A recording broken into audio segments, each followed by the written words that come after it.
Lb का मतलब है लॉन्ग पेयर इलेक्ट्रॉन के लिए है Lb आपका, प्लस आपका 1/2 Vp बॉन्ड पेयर इलेक्ट्रॉन।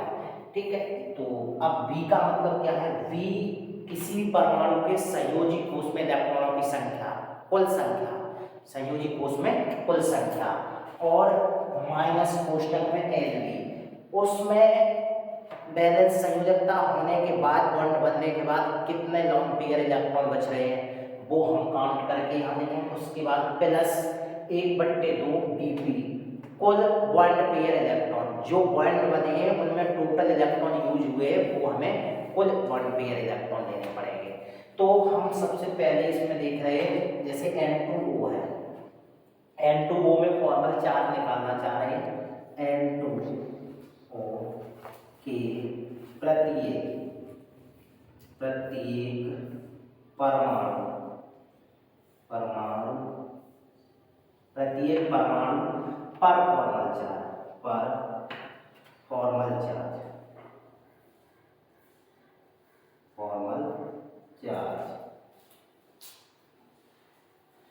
तो N2O की पहले हमें क्या करनी होगी, लुईस संरचना बनानी होगी, तभी हम पता कर सकते हैं। तो यहाँ पर देखेंगे N आपका इस तरीके से है, एक N एक यहाँ है और O आपका इस साइड है। ठीक है, इस तरह से N एक यहाँ और O इस साइड दिया। अब N के आउटर सेल संयोजी कोष में कितने इलेक्ट्रॉन होते हैं, 5 होते हैं। ये फिर नाइट्रोजन का क्रमांक कितना होता है, 7 2 5। तो इसके आउटर सेल में 5 दिखाने होंगे, 1 2 3 4 और यहाँ एक 5, इसके 1 2 3 4 और ये यहाँ पर एक 5, इस तरह। अब यहाँ पर हम देखेंगे कि नाइट्रोजन के पास कैसे, किस तरीके से यहाँ पर होगा। एक नाइट्रोजन यहाँ पर अपना एक डबल बॉन्ड स्थापित कर लेगा। थोड़ा नीचे इसका स्ट्रक्चर हम बना दिए हैं, देखो ध्यान से। तो यहाँ पर N डबल बॉन्ड N, एक यहाँ पर सहसंयोजी बंध बनेगा और एक आपका नाइट्रोजन का उपसहसंयोजी बंध बनेगा। ये वाला नाइट्रोजन अपने क्या करेगा, एक इलेक्ट्रॉन इसको डोनेट करेगा और इसका लेकर एक सहसंयोजी बंध बना देगा, और ये वाला फिर नाइट्रोजन इसको अपने दोनों इलेक्ट्रॉन डोनेट करके एक सहसंयोजी बंध बना देता है। इस तरह से इस वाले नाइट्रोजन का अष्टक पूर्ण हो जाता है। अब यहाँ पर क्या करता है, ये वाला ऑक्सीजन के आउटर सेल में कितने होते हैं, 6। कितने होते हैं, 6 इलेक्ट्रॉन होते हैं ऑक्सीजन के आउटर सेल में। अब यहाँ पर नाइट्रोजन एक सहसंयोजी बंध बनाया और यहाँ पर इसने एक उपसहसंयोजी बंध। अब यहाँ पर इस नाइट्रोजन के पास आउटर सेल में बचे, क्योंकि इसका एक इलेक्ट्रॉन इस बॉन्ड में यूज हुआ, तो यहाँ पर बचे 1 2 3 और 4। तो इस नाइट्रोजन पर 4 बचे और इस नाइट्रोजन पर कोई आपका लॉन्ग पेयर इलेक्ट्रॉन बचा नहीं है। क्यों नहीं बचा, क्योंकि इसने एक इलेक्ट्रॉन सहसंयोजी में दिया और 2 इलेक्ट्रॉन अपने इसने डोनेट किए उपसहसंयोजी बंध बनाने में। अच्छा, यहाँ पर ऑक्सीजन ने 2 इलेक्ट्रॉन दिए इस नाइट्रोजन को और इस नाइट्रोजन ने इस ऑक्सीजन को दिया, तो इस तरह से यहाँ पर सहसंयोजी बंध स्थापित हो गया। तो यहाँ पर इस ऑक्सीजन के आउटर सेल में कितने, 4 इलेक्ट्रॉन अभी भी बाकी। कह सकते हैं हमारे पास अभी भी कितने, 2 लॉन्ग पेयर बच गए। कितने बच गए, 2 लॉन्ग पेयर। अब हमारे 3 यहाँ परमाणु हैं, ये अलग अलग तीनों परमाणु हैं। अब यहाँ पर ये 1 नंबर का परमाणु हो गया, ये 2 और ये वाला 3 परमाणु है। अब तीनों पर अलग अलग हमें फॉर्मल चार्ज निकालना है, तीनों पर अलग अलग फॉर्मल चार्ज निकालना है। तो हमने इन्हें नाम दे दिया परमाणु 1 2 3। अब हम सबसे पहले देख रहे हैं एक परमाणु पर फॉर्मल चार्ज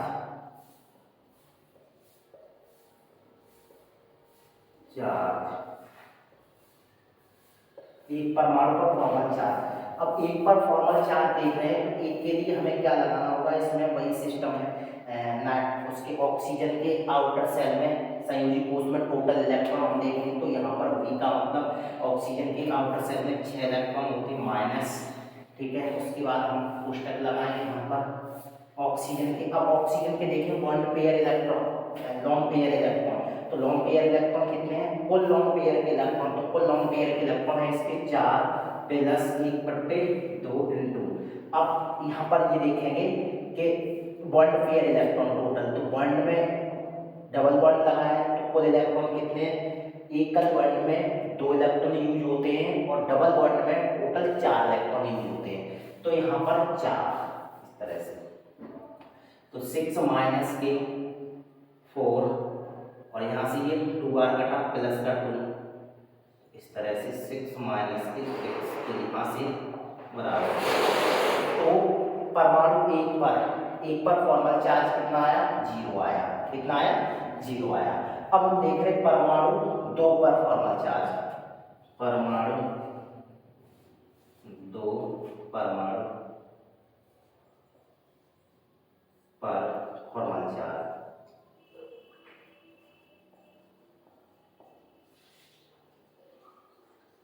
दो परमाणु पर फॉर्मल चार्ज। अब 2 पर देखें तो 2 के लिए सिस्टम से वही चीज हमारे लिए है, इसमें नाइट्रोजन के आउटर सेल में सेमी कोश में कितने इलेक्ट्रॉन होते हैं, 5 होते हैं, 5 लिखेंगे, माइनस लोन पेयर इसके पास, कोई लोन पेयर का इलेक्ट्रॉन है नहीं इसके पास, तो लोन पेयर यहाँ 0 रहेगा प्लस का, उसके बाद 1/2 इंटू 1/2 बॉन्ड पेयर के इलेक्ट्रॉन, कुल बॉन्ड पेयर के इलेक्ट्रॉन देखते हैं तो यहाँ पर इसके यहाँ 4 इस साइड है और 2 6 और 6 और 2 8, तो इस नाइट्रोजन ने कुल 8 इलेक्ट्रॉनों का आदान प्रदान किया, क्योंकि यहाँ से 4 2 यहाँ से 6 और 2 इसने आप संयुग्म बंध बनाने दिए, तो कुल मिलाकर 8 इलेक्ट्रॉन यूज हुए, तो यहाँ पर 8 ये काटेंगे 4 बार, तो यहाँ 5 माइनस 4, तो 5 माइनस के 4 बराबर के प्लस का 1, कितना है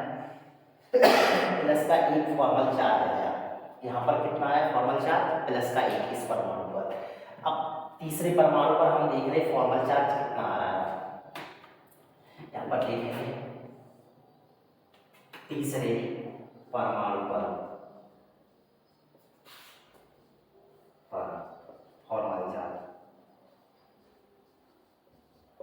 फॉर्मल चार्ज,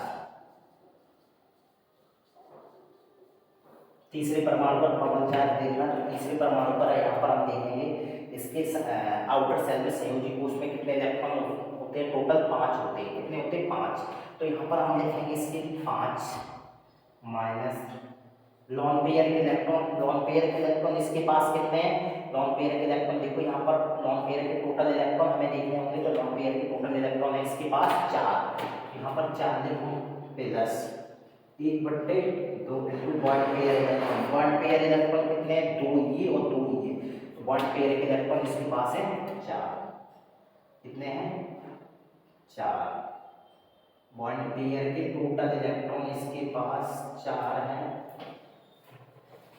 तो यहाँ पर हाँ बॉन्ड पेयर के टोटल इलेक्ट्रॉन यहाँ पर 4 इसके, तो इस तरह से यहाँ 2 रहा, तो 5 माइनस का 4 प्लस का 2, तो यहाँ 5 माइनस का 6 बराबर माइनस का 1, तो इस नाइट्रोजन पर फॉर्मल चार्ज कितना आया, जो आपका तीसरा परमाणु है, तीसरे परमाणु पर फॉर्मल चार्ज कितना निकल गया है, माइनस का 1 निकल गया है। इस तरीके से हम N2O में प्रत्येक परमाणु पर फॉर्मल चार्ज पता करें। अब हम देखेंगे ओजोन O3 के प्रत्येक परमाणु पर फॉर्मल चार्ज कितना होगा, तो हम देख रहे हैं ओजोन वाले पर, O3 वाले पर कितना प्रत्येक परमाणु पर, बेटा नोट करने वाले नोट कर दें,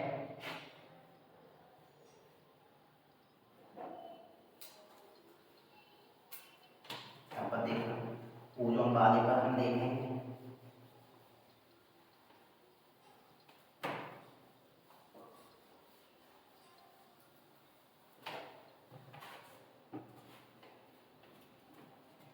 O3 के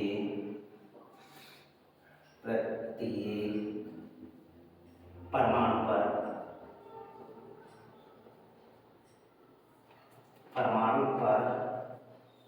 फॉर्मल चार्ज,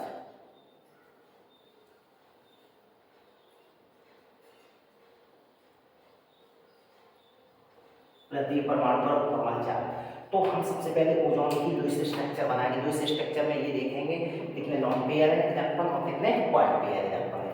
तो ओजोन का स्ट्रक्चर इस तरीके से बनेगा बेटा। ओजोन का स्ट्रक्चर देखो यहाँ इस तरीके से। अब ओजोन के आउटर शेल में 6 होते हैं, 6 इलेक्ट्रॉन दिखाने हैं हमें, 4 2 6, 1 2 3 4 5 6 दिखाने, 1 2 3 4 5 6। अब क्या होगा, ये ओजोन की वैलेंसी होती है दो वैलेंसी होती है ओजोन की। तो क्या करेगा, ये ओजोन इसके साथ डबल बॉन्ड बना देगा और ये वाला जो ओजोन इसके साथ, ये O इसके साथ डबल बॉन्ड बनाएगा और इसके साथ क्या करेगा, अपना एक उपसय संयुजी बंध स्थापित कर देगा। क्योंकि ओजोन की मतलब O की जो वैलेंसी होती है वो मैक्सिमम आपकी 2 होती है। अब यहाँ पर इसके साथ जो बॉन्ड बनाएगा वो एक लॉन्ग पेयर के साथ बॉन्ड बनाएगा, तो वो बॉन्ड कैसा होगा आपका, उपसय संयुजी बॉन्ड होगा। अब यहाँ पर इसे देखेंगे इस तरीके से, जैसे ये बंध बनाता है O और यहाँ तो ये वाला इसके साथ बनाएगा इस तरह से, और ये वाला ओजोन ये O इसके साथ एक बॉन्ड बना देगा इस तरह से। तो इस ऑक्सीजन यहाँ पर कितने बचे, 2 बचेंगे, और यहाँ पर कितने होंगे, 4, और यहाँ पर पूरे 6 होंगे। कितने होंगे, पूरे 6 आपके। ठीक है, कैसे होंगे इन्हें भी देख लो। देखो इस ऑक्सीजन ने इसके साथ बॉन्ड बनाया, तो इसके 2 इलेक्ट्रॉन और इसके 2 इलेक्ट्रॉन बॉन्डों में चले गए। अब ये वाला जो ऑक्सीजन है, ये ऑक्सीजन अपने दोनों इलेक्ट्रॉन इस ऑक्सीजन को डोनेट कर रहा है, जिसके कारण इसके साथ जो बंध बन रहा है वो कैसा हो रहा है, उपसय संयोजी बंध बन रहा है। अब हम ये सब तरह लुईस स्ट्रक्चर हो गया। अब हम देख रहे हैं कि प्रत्येक परमाणु पर फॉर्मल चार्ज कितना होगा। तो यहाँ पर परमाणुओं का नाम दे दीजिए, हमारा 1 हो गया, ये 2 हो गया, और ये वाला हमारा 3 हो गया। ठीक है, ये वाला हमारा केंद्रीय परमाणु होता है। ठीक है, केंद्रीय परमाणु से हम नाम दे सकते हैं, लेकिन नहीं साइड से देखो कोई दिक्कत नहीं है, ये केंद्रीय परमाणु बना है। तो यहाँ पर परमाणु 1 पर परमाणु 1 पर फॉर्मल चार्ज,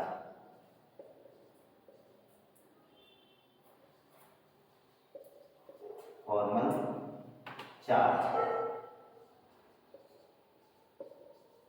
परमाणु 1 पर फॉर्मल चार्ज देखना। तो 1 पर देखो 1 को इसके आउटर सेल के इलेक्ट्रॉन देखो, आउटर सेल के इलेक्ट्रॉन इसके 6 माइनस के 1 पेयर इलेक्ट्रॉन देखो, 1 pair electron long pair electron देखो, 1 पेयर इलेक्ट्रॉन बाद में आपके 1 2 3 4 5 6। तो यहाँ पर long pair electron 6 plus 1/2 into 1 pair electron, 1 pair electron इसका, ये इसमें 2 इसे डोनेट किए तो 2 रहेंगे इसके 1 पेयर इलेक्ट्रॉन। तो यहाँ से 6 माइनस का 6 यहाँ से काटोगे, यहाँ पर रहेगा 6 प्लस 1, तो यहाँ पर 6 माइनस का 7 बराबर माइनस का 1। तो इस एक परमाणु पर जो फॉर्मल चार्ज आया वो कितना आया, -1 निकल के आया। इसी तरह से परमाणु 2 पर फॉर्मल चार्ज 2 पर फॉर्मल चार्ज हमें निकालना। अब 2 हमारा केंद्रीय परमाणु है, केंद्रीय परमाणु पर हमें फॉर्मल चार्ज निकालना। तो केंद्रीय परमाणु पर हम कैसे फॉर्मल चार्ज निकालते हैं, इसमें इसके आउटर सेल के 6 electron minus long pair electron, इसके पास लॉन्ग पेयर इलेक्ट्रॉन 2 है, 2 प्लस 1/2 इंटू 1 पेयर इलेक्ट्रॉन। जो बॉन्डों में इलेक्ट्रॉन, बॉन्ड के कुल इलेक्ट्रॉन हमें चाहिए, तो बॉन्ड के कुल इलेक्ट्रॉन कितने हैं, यहाँ से आपके इस तरफ से 2, इस तरफ से 2, 4 सहसंयोगी बॉन्डों में 4 इलेक्ट्रॉन और 2 इलेक्ट्रॉन यहाँ से, तो 6। 1 पेयर इलेक्ट्रॉन कितने होंगे, 6 होंगे। तो यहाँ से इसे काटोगे तो 6 माइनस के 2 प्लस का आपका 3। ठीक है, यहाँ 6 माइनस का 5 बराबर कितना हो रहा है, यहाँ पर 6 माइनस 5 आपका प्लस का 1। तो केंद्रीय परमाणु पर जो है फॉर्मल चार्ज आया वो कितना आया, +1 आया। इस केंद्रीय परमाणु पर फॉर्मल चार्ज कितना आया, +1 आया। अब हम देख रहे हैं परमाणु 3 पर फॉर्मल चार्ज, किस पर देख रहे हैं, परमाणु 3 पर फॉर्मल चार्ज। यहाँ पर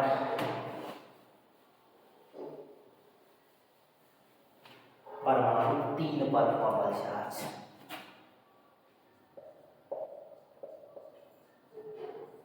3 पर फॉर्मल चार्ज।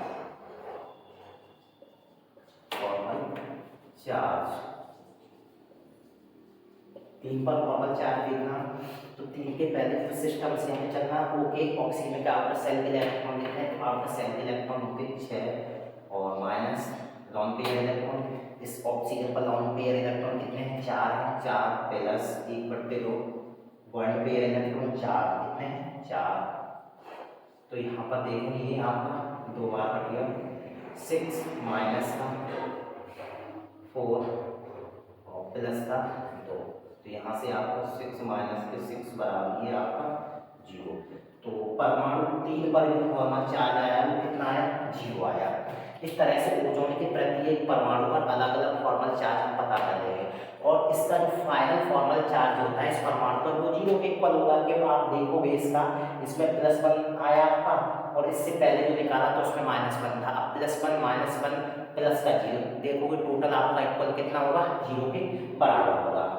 ठीक है, तो ओजोन पर फॉर्मल चार्ज ओजोन के प्रत्येक परमाणु पर फॉर्मल चार्ज अलग अलग पता चल गया। अब हम देखेंगे H2SO4 के प्रत्येक परमाणु पर फॉर्मल चार्ज।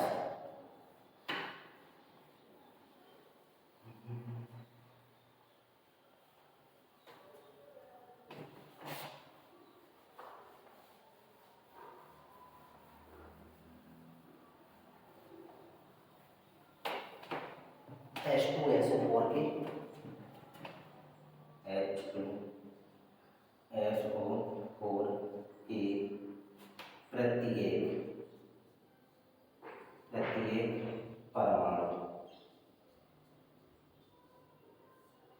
परमाणु पर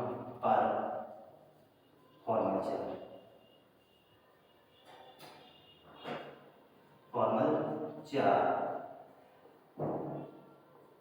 प्रत्येक परमाणु पर फॉर्मल चार्ज देखना।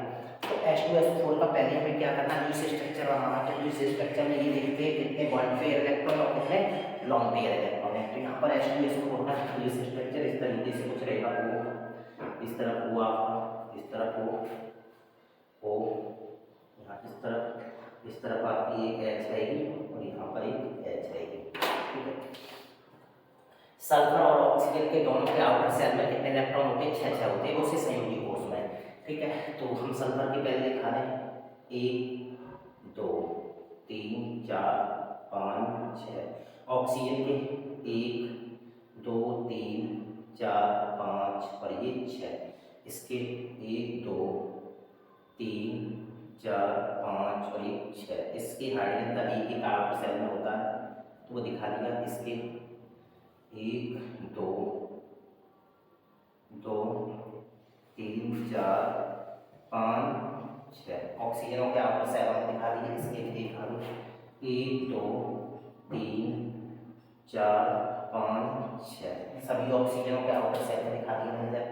तो इस तरह से अब क्या होगा, ये सल्फर इस ऑक्सीजन को, ये वाला इलेक्ट्रॉन इस ऑक्सीजन को देकर अपना सहसंयोजी बंध स्थापित कर लेगा, और ये हाइड्रोजन इसको दे देगा, और हाइड्रोजन इससे एक इलेक्ट्रॉन ले भी देगा। तो हाइड्रोजन हीलियम की स्थायी संरचना धारण कर लेगा, और इससे ऑक्सीजन को एक इलेक्ट्रॉन इससे मिलेगा, एक हाइड्रोजन से मिलेगा। तो ये ऑक्सीजन नियॉन की स्थायी संरचना धारण करके और अपना अष्टक पूरा कर लेगा।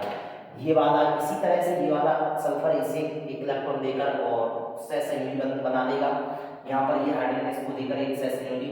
अब सल्फर के पास 4 इलेक्ट्रॉन बचे, देखो 2 तो इसने सहसंयोजी बंध बनाने में दे दिए। अब 4 इलेक्ट्रॉन बचे, 2 इलेक्ट्रॉन इस ऑक्सीजन को डोनेट कर देता है, जिसके कारण एक सहसंयोजी बंध बन जाता है, और 2 इलेक्ट्रॉन ऊपर वाले ऑक्सीजन को दे देता है, जिसके कारण एक सहसंयोजी बंध बन जाता है। अब देखो जरा ध्यान से यहाँ पर किस तरह से इसका स्ट्रक्चर रहेगा। तो यहाँ को आपका S इस तरह से ये बंध बनाएगा, और यहाँ को इसके साथ एक और ये H यहाँ बॉन्ड, और इसके साथ वो H एक बॉन्ड आपका इस ऑक्सीजन के साथ। अब ये देख रहे हैं इसमें लॉन्ग पेयर इलेक्ट्रॉन कितने रहे और बॉन्ड पेयर इलेक्ट्रॉन कितने हैं आपके। तो इसमें कितने होंगे? 4 होंगे, 1 2 3 4, के एक इलेक्ट्रॉन इधर दिया, एक इसने इधर दिया, इस तरह से इसमें कितने होंगे? 4 होंगे। इसमें पूरे 6 होंगे, 1 2 3 3 4 5 6, इसमें भी 6, 1 2 3 4 और आपका 5 और 1 6। सल्फर पर कोई लॉन्ग पेयर है नहीं, क्यों नहीं है? क्योंकि उसके पास तो कोई इलेक्ट्रॉन रहा ही नहीं, तो इस तरह से सल्फर पर कोई लोन पेयर रहा नहीं। अब सबसे पहले देखो सल्फर आपका केंद्रीय धातु है, कह सकते हैं केंद्रीय परमाणु है, सीधी सी बात ये है। तो सल्फर केंद्रीय परमाणु है। अब सल्फर पर हम फॉर्मल चार्ज निकालेंगे, इस साइड फॉर्मल चार्ज निकालेंगे और इस पर हम फॉर्मल चार्ज निकालेंगे। बाकी हमारा जब इस तरफ हम फॉर्मल चार्ज जितना हो उतना ही आपका इस तरफ फॉर्मल चार्ज होगा। इस ऑक्सीजन पर जितना फॉर्मल चार्ज होगा उतना ही इस ऑक्सीजन पर फॉर्मल चार्ज होगा। तो हमें एक नाम दे रहे हैं, पहले हम परमाणु एक इसे केंद्रीय परमाणु को नाम दिया 1 और इसे दिया 2, इस हाइड्रोजन को 3 आपका हो जाएगा और इस ऑक्सीजन को 4। तो हम जब 4 परमाणुओं पर फॉर्मल चार्ज निकाल लेंगे तो बाकी का हमारा जो फॉर्मल चार्ज होगा वो इसके विपरीत जितना इस पर उतना ही इस पर होगा, और जितना इस ऑक्सीजन उतना ही इस ऑक्सीजन, जितना इस हाइड्रोजन उतना ही इस हाइड्रोजन पर होगा आपका फॉर्मल चार्ज। ठीक है, तो हम कर रहे हैं परमाणु 1 पर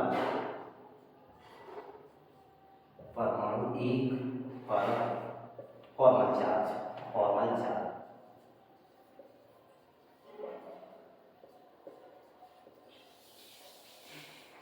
परमाणु 1 पर फॉर्मल चार्ज। तो सबसे पहले देखें सल्फर का आउटर सेल 6 होता है, 6 माइनस लोन पेयर इलेक्ट्रॉन इसका है नहीं सल्फर पर, आप देखो कोई लोन पेयर इलेक्ट्रॉन नहीं सल्फर पर, प्लस आप 1/2 लगाएंगे, फिर 2 वर्ड पेयर इलेक्ट्रॉन जो होती होगी तो 2 इस तरफ 2 इस तरफ 4, 2 इधर नीचे गए 6 और 2 8 ऊपर। ठीक है, तो यहाँ पर रहा कितना 8, यहाँ से काटोगे से 6 माइनस का 0 प्लस का 4, तो यहाँ से 6 माइनस का 4 बराबर प्लस का 2। तो केंद्रीय धातु परमाणु पर आपका कितना आया फॉर्मल चार्ज 2 आया। कितना आया 2 आया। अब हम देख रहे हैं दूसरे इस ऑक्सीजन पर कितना फॉर्मल चार्ज है। तो परमाणु 2 पर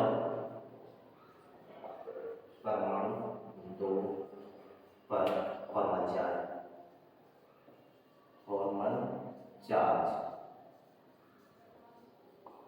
2 पर फॉर्मल चार्ज देखना है।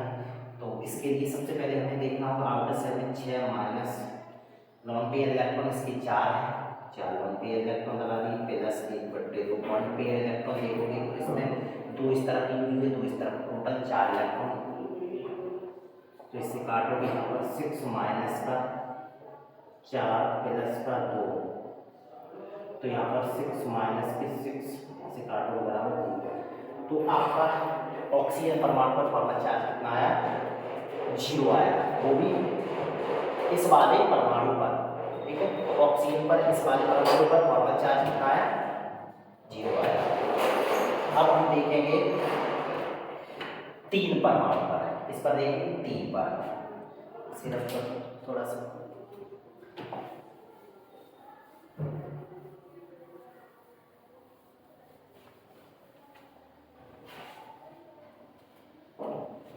परमाणु 3 पर फॉर्मल चार्ज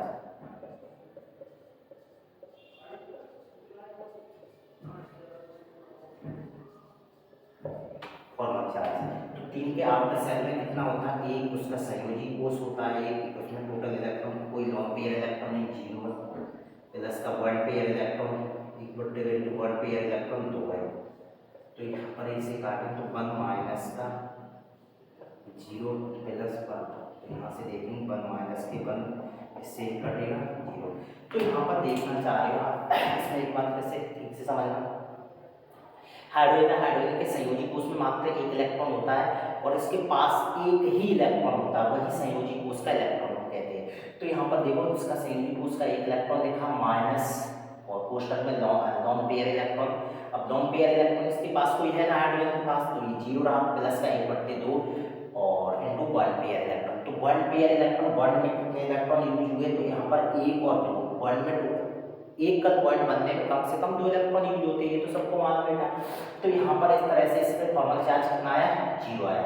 अब हम इस ऑक्सीजन जब इस पर 0 आया फॉर्मल चार्ज, तो इस हाइड्रोजन पर भी फॉर्मल चार्ज 0 हुआ। इस पर अगर आपका कितना था, इस पर आपका जो भी इस पर आया था फॉर्मल चार्ज वही आपका इस परमाणु पर फॉर्मल चार्ज आएगा। अब हम देखेंगे 4 पर परमाणु 4 पर फॉर्मल चार्ज 4। इस तरह से परमाणु चार्ज और फॉर्मल चार्ज। तो 4 पर देखेंगे 6 माइनस के 1 पेयर लॉन्ग पेयर है के पास, तो 6 प्लस का 1/2 तो 1 पेयर में 2 आपके कितने होंगे 2। तो यहाँ से काटेंगे 6 माइनस के आपका 6 प्लस, अब आपका यहाँ 1 बच रहा है, तो यहाँ पर 6 माइनस का 7 बराबर माइनस का 1। तो इस तरह से इस वाले ऑप्शन पर -1 फॉर्मल चार्ज आया, तो इसके विपरीत विपरीत नहीं कह सकते हम, जितना इस पर फॉर्मल चार्ज आया उतना ही इस ऑक्सीजन पर फॉर्मल चार्ज होगा। ठीक है, तो इस तरह से हम H2SO4 के प्रत्येक परमाणु पर फॉर्मल चार्ज पता कर सकते हैं। इस ये